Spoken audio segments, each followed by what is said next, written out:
The ceiling was so sooty that there was not a trace of the whitewash that had once been applied to it. I looked dully at it, not knowing quite where I was. "You're awake," I heard an unfamiliar voice, forcing the scatterings of my thoughts to build a picture of yesterday's events. It all seemed unreal to me now, opaque. Like fog, the wall of sleep had separated actuality from recollections. I had been in the tunnel with Bourbon, then there was a sound beyond description, a whisper maybe, and Bourbon dropped, and then what? Looking to my hands, I recalled dragging him as far as I could before tumbling to a carpet of corpses. Then I must have died. I had called out for help, but none came but the patter of rats, eager to chew on my bones. That was, if they were brave enough to venture down the tunnel, to face the whisper. I must have died. I thought that over and over. There was no way out. But then came the flashlight. As my world grew darker, at the precipice of death, I perceived an old man with a torch in one hand and a strange-looking gun in the other appear by my side. "My young friend," he said in a pleasant and sonorous voice, "you should forget about your comrade. He is as dead as Ramesses II. Do you want to stay here and reunite with him in the heavens as soon as possible? Or can he wait for you a little while?" I reached for the man's boot and clutched it tightly with all my strength. It was well worn and wet from condensation, and as unconsciousness took me, I felt as he lowered his hand and rested his fingers on mine. "Good morning," I said to the man that had found me. He was sitting on the other side of the fire, and I could see him through the flames. There was a mysterious, even mystical quality to the man's face. He looked to be in his 50s, though his skin was still tough, and his ashen beard was surprisingly well sculpted. Overall, he looked too well groomed for an inhabitant of the metro. "Now we can introduce ourselves to each other. I have a regular name, similar to the ones of the people that surround you in your regular life. It's too long and says nothing about me. But I am the latest incarnation of Genghis Khan. But you can call me Khan. It's shorter." "Genghis Khan." I looked at the man disbelievingly. Naturally, I didn't believe in reincarnation. "My friend," Khan objected as though insulted, "you don't need to look into my eyes and into my behavior with such suspicion. I have been incarnated in various other, more acceptable forms too, but Genghis Khan remains the most significant stage along my path, even though I don't remember anything from that life, unfortunately." Now, as you'd expect, I had my reservations, but I wasn't exactly in the business of insulting my rescuers. "So why Khan and not Genghis? I mean, Khan isn't a name. It's a title, a designation." "It brings up unnecessary reference," he said reluctantly. "And by the way, I don't consider it my duty to explain the origins of my name to whoever asks." Despite the best efforts, I'd hit a nerve, and so tried to stifle my curiosity of this strange tunnel dweller for now. His name, though, Khan. It reminded me of Hunter, a man without a person's name, a description of function. Khan, one who rules. "What are you called?" "Artyon. And I don't know who I was in a previous life. Maybe my name was also a little more resounding back then," I said. "Nice to meet you." Calm seemed satisfied with my answer, like I had given the correct answer to a sum. "I hope you will share in my modest meal," he added, lifting and hanging a battered kettle over the fire. It was just like the ones they had at the Northern Patrol back at exhibition. I stood and dug into my rucksack, pulling out a stick of sausage, which I had squirreled away back at exhibition. I cut it into several pieces with my penknife and put them on a clean rag, which was also in my rucksack. "Here," I extended it towards my new acquaintance, "to go with tea." Khan's tea was from my home station, which I recognized instantly as I spied the little bag it was kept in, the same that I had handled for years back at the tea factory. Sipping from the rim of an enamel metal cup, I silently recalled the events of the day before. My host was also obviously thinking his own thoughts, and he did not bother me. I didn't want to remember my time with Bourbon. I wanted to forget it all. Why? Put simply, I couldn't wrap my head around it. In all my years at exhibition, I had only ever heard of such things. Whispers in pipes, ghosts in tunnels, all that was impossible in the world. I shook my head from side to side again. The same suffocating twilight filled this place as the tunnel where Bourbon had died, and I thought that it might have never been light here. It would only get darker when the fuel reserve for the fire ended. The clock above the tunnel had stopped ticking a long time ago, as there was no one here to take care of such things. I wondered why Khan had said good evening to me, because by my calculations it should have been morning or midday. "Is it really evening?" I asked Khan, puzzled. "It's evening for me," Khan replied pensively. "What do you mean?" I didn't understand. "See, Artyon, you obviously come from a station where the clock works, and you all look at it in awe, comparing the numbers on your wristwatch to the red numbers over the entrance. For you, time is the same for everyone, just like light. Well, here, it's the opposite.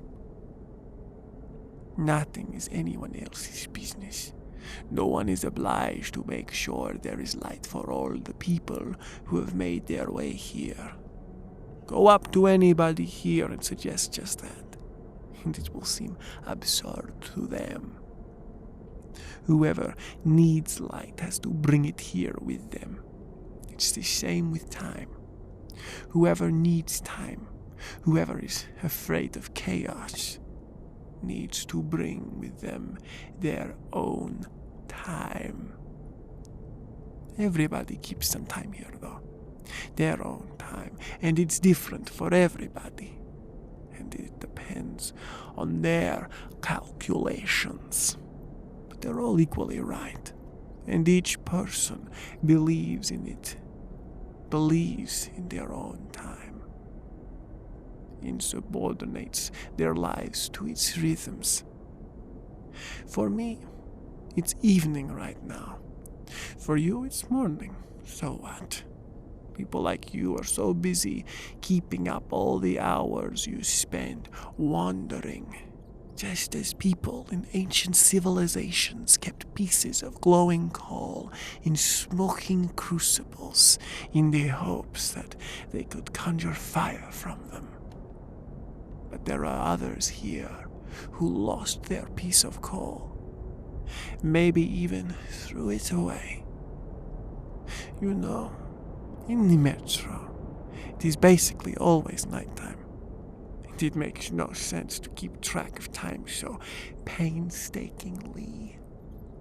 Explode your hours, and you'll see how time will transform. Very interesting. It changes. You won't even notice it. It will cease to be fragmented, broken into the seconds, hours, and minutes. Time is like mercury.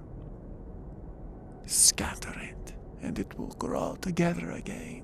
It will again find its own integrity and its own indeterminacy. People tamed it, shackled it into clocks and pocket watches, and for those that hold time on the chain, time flows evenly. But try to free it, and you will see it flows differently for different people. For some it is slow and viscous, contained within the inhalations and exhalations of cigarettes. For others it races along, and they can only make sure to mark it through past lives. You think it is morning now, and there is a great likelihood that you are right. There is a roughly 25% likelihood. But this morning of yours has no sense to it, since it is up there on the surface, and there is no life up there anymore. Well, there are no more people anyway. Does what occurs above have value for those that never go there? No. So when I say good evening to you, you can say good morning if you like. There's no time in this station, except one, and it is very strange. Now, for me it is the 419th day, and I'm counting backwards. He went silent, sipping on his tea, and I mused how, back home, the station clock was treated like a holy thing, and any fault on it immediately put anyone nearby under the hot hand of blame.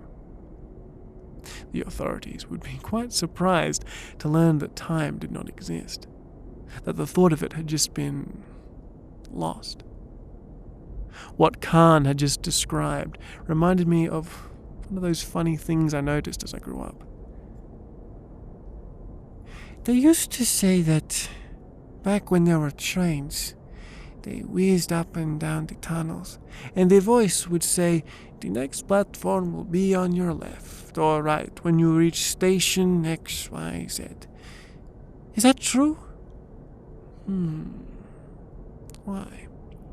Does that seem strange to you? Khan replied, raising an eyebrow. How could they tell which side the platform would be on? I mean, if I'm coming from the south to the north, the platform would be on the right. But if I'm coming from the north to the south, well, it would be on the left. And the seats of the trains were on the walls of the trains, right?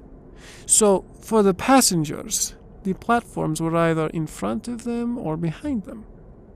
Half of them on one side of the train, and the other half on the other, both with different perspectives.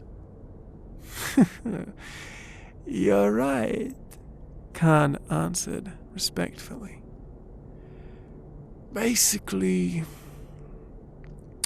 the train drivers were speaking solely for themselves, as they operated the trains from a little compartment at the front, and for them, right was absolute right and left was absolute left.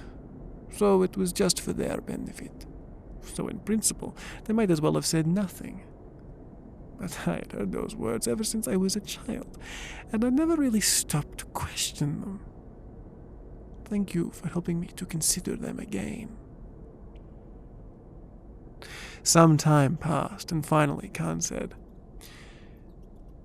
I don't want this place to become any more of a graveyard, Artyon. And I certainly don't want it to be disturbed.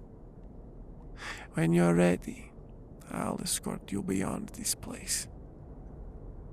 I looked around, trying to make more stock of the place I'd found myself in.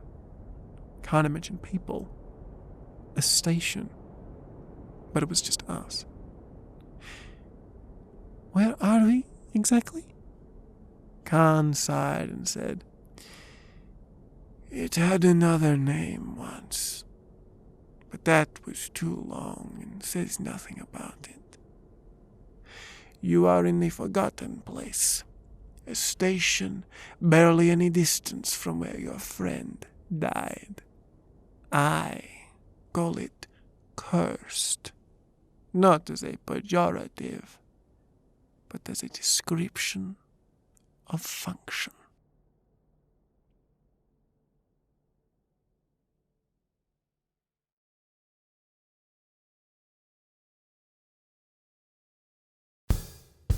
G'day guys, I hope you enjoyed that story and thank you so much for giving it a listen. Remember, if you want some more scary stories, you can go to the Scary Stories for Late Nights playlist.